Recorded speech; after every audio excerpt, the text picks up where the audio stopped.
I'm so happy because of that. I wanna beat them, so bad. Because we were like 3 games until now, we were so close.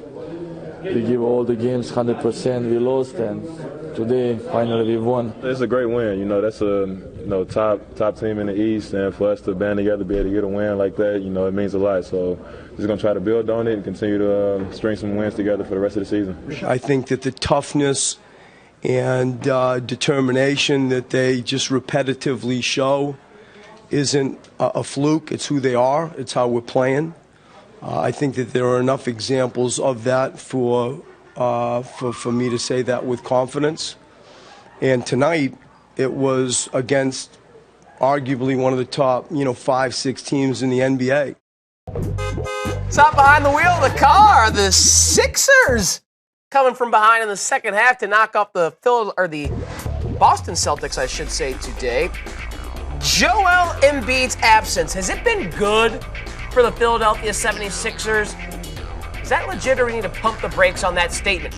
We've seen Dario Saric emerge as an MVP, a Rookie of the Year candidate. Whoa, brother. Easy brother. there, Look at the Shram. stats. They're good. I think Russ and Jimmy Harden still have them. They're safe. Yeah, they're safe. I don't think they see anything in their rearview mirror with a European stash coming their way. All right, well, he has blossomed. Yes, he has. Embiid on the shelf. So, his absence has been good overall for the Sixers and their future, or is that maybe a little too ambitious?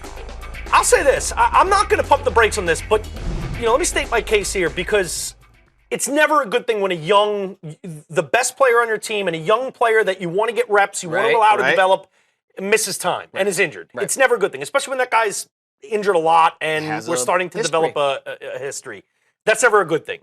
But I'll try to spin it in a way where there's something about upside and potential that when you still have not seen something at its finest, there's a lot of hope.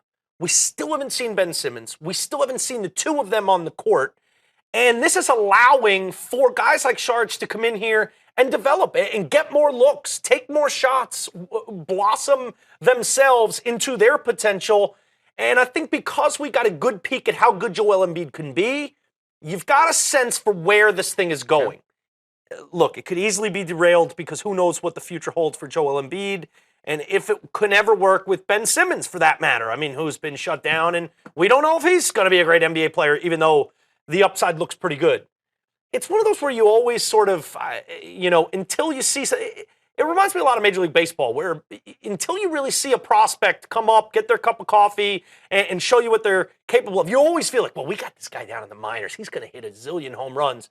That's how I think Sixers fans are trying to justify this whole process of saying, yeah, but when we get Simmons and Embiid's really healthy, with Saric getting some time to work on his game, and some of these other young players, Covington and the rest of these guys, this can all be really good. There can be a silver lining to all of this. So I'm not going to pump the brakes. However, you'd rather him play. Yes. You'd rather him play. That's the nuts and bolts of it here. But I think there's a way to spin it where it's an okay thing. This team isn't competing for championships at this stage anyway.